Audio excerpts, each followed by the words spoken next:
I look like I need your power. I find myself surprisingly optimistic towards the quality of the upcoming Sonic movie sequel.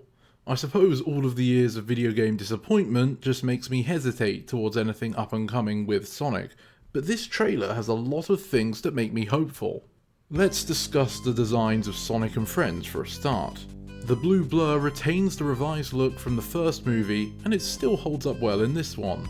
It was a very meaningful reimagining of Sonic, which succeeded in capturing most of his iconic features under a more realistic lens.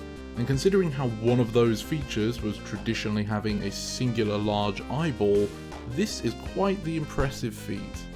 Now, with Tails, we did get to see a glimpse of him at the end of the last film, but clearly his design has been touched up a little since then. His face seems to be a bit more defined and less fluffy, I suppose. It definitely leads to being able to portray greater confidence, I feel, whilst not compromising too much on his cuter aspects. The star of the show though, at least for me, has got to be Knuckles. His design is simply incredible. I love how they gave him a more muscular build compared to Sonic and Tails. It really highlights his strength at a glance, and they didn't go overboard in the same way Sonic Boom's Knuckles did. In fact, this more restrained take on a muscular Knuckles looks better to me than the current in-game Knuckles. The game's Knuckles looks like his head is a bit big for his body, which is likely a consequence of the general shortening of all the characters, since I never saw this as a problem in the adventure days. Some good attention to detail is present in the design as well, such as how his dreads clearly have quills growing from them. Sonic has occasionally had his spines highlighted in media, but Knuckles never has to my memory. For those who don't know, echidna in the real world are spiky anteaters.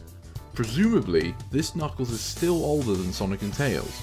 If he has retained the age of the modern games, then he's quite a bit older than Sonic this time around, which could be interesting to explore. From the little of him we get to see, it seems as if the movie will be treating him as a threat, even if a joke or two will be made at his expense. He also doesn't seem to be hinted at being a bumbling idiot, unlike his game counterpart. I thought up this strategy in about a minute and a half. 80% of our forces have been wiped out, and we've lost contact with the rest. Our big wave has washed out. This is so very welcomed and refreshing after all the recent Knuckles degradation witnessed in the last decade. The imposing presence and serious demeanour of Knuckles, combined with this taking place when he's still relatively unfamiliar with Sonic, makes me believe the movie is trying to take him in a direction similar to Adventure-era Knuckles. If so, I could not be more pleased. Adventure Knuckles was a lot more stoic than his classic interpretation, as the story placed greater emphasis on his lack of life experience and fate as the last echidna, guardian of the Master Emerald. Sure, he was gullible and sometimes the butt of a joke, but he was also taken seriously and would develop a more mature outlook on life in SA2. That version of Knuckles had far more nuance and complexity than anything seen in the meta era, and it is a shame that the games may never return to that. I have made a video on the changes in Knuckles' character if the topic interests you. I do not expect the movie to retrace Adventure Knuckles. For a start, we know he's not the last echidna anymore thanks to the first film. Whether or not that aspect of his character is addressed at all in the movie is still up for debate, but it should be quite interesting to review whenever it does prop up. So long as the trailer isn't a false flag and Knuckles is truly respected in this story, I think this will be his best interpretation since Adventure 2. Coming back to Tails for a second, it's really nice to hear that his current video game actress is retaining her role in the film.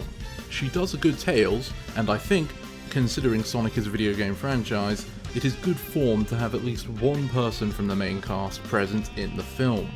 Plus, Tails in the modern Sonic games has been portrayed less than favourably, let's say. Okay, please remind me. Tails, we need Eggman to shut down his machine.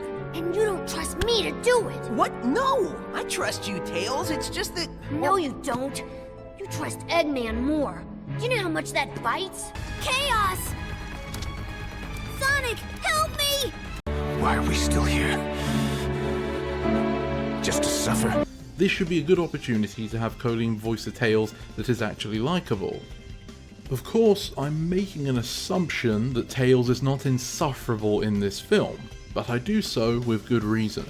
Through the trailer, we see Tails portrayed in a variety of states such as fearful and confident. The range on display, despite the short trailer, is an encouraging sign that his character is handled with a good balance of traits, rather than being focused around one or two. Dr. Robotnik is back and looking better than ever.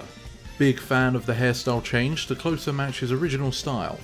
It was also cool to see that he has redesigned some of his drones to represent the Buzz Bombers, but that does raise the question as to how he was able to rebuild so much in the Mushroom world with next to no equipment.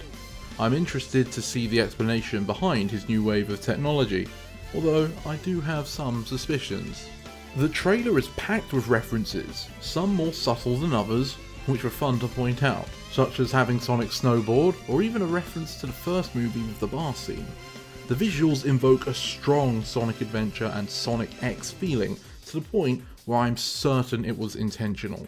Actually, it may be more apt to say the film is taking inspiration from 2000s era Sonic in general, as the gun soldier uniform seems to be inspired from Sonic Chronicles of all things. A pleasant surprise to which I applaud. However, I do hope that all of these tributes are signs of inspiration for direction and tone, rather than a nostalgic crutch in the way games like Sonic Forces use Green Hill and Chemical Plant. Ideally, this movie may share the feeling of 2000s era Sonic, while still standing on its own 2 feet. Also, it's nice to finally see Sonic & Co running around an Earth setting alongside humans once again after so long. That clash between human and hedgehog is personally my favourite way to handle the series. I don't necessarily refer to characters like Tom the Cop when I say I like this clash, more so just the common people reacting in different ways to Sonic and his actions. The hijack scene, for instance, is something I feel we lose when humans are absent. I do have a video that looks into the subject of humans in Sonic media for those interested. Something to note is that based on this trailer, it would seem there will be a greater variety of locations visited in the film, rather than the mainly urban locations of the first. Even when in urban locations though, it's basically guaranteed that this film will have more action and events going on. Hopefully this helps minimise an issue in the first film where some scenes felt like they lasted a bit too long and harmed the pacing. I'm very curious as to how the Chaos Emerald is going to be handled in this film, or even if it's actually the Master Emerald itself. The trailer keeps this vague as the size of the emerald we see is larger than Chaos, but smaller than the Master. Of course, it could just be Chaos Emeralds are that size in the films, that there is only one emerald, or that all emeralds are green like in Sonic Battle. The temple we see a moment of reminds me simultaneously of the Echidna architecture in Adventure, as well as the Sonic Unleashed Gaia temples. Perhaps this suggests that the Chaos Emeralds are all Master Emerald levels of power in the movie? There are so many ways this could play out. Overall, I'm quite pleased with the direction the movie seems to be taking. There was clearly a lot of passion behind the project, and it shows. The presentation of characters and building of narrative especially earn my praise, and seems to outshine the games in those regards. Tails and Knuckles appear to share important roles with Sonic and Robotnik, which I'm all for, instead of having them be pure jokes and cheerleaders. The Chaos Emeralds and possible Echidna culture are also great story points for the series that the games have long abandoned. I never thought I would say this, but the universe the movies are setting up might feel more like Sonic to me than the main series has in a long time. The games really need to respect character and story again.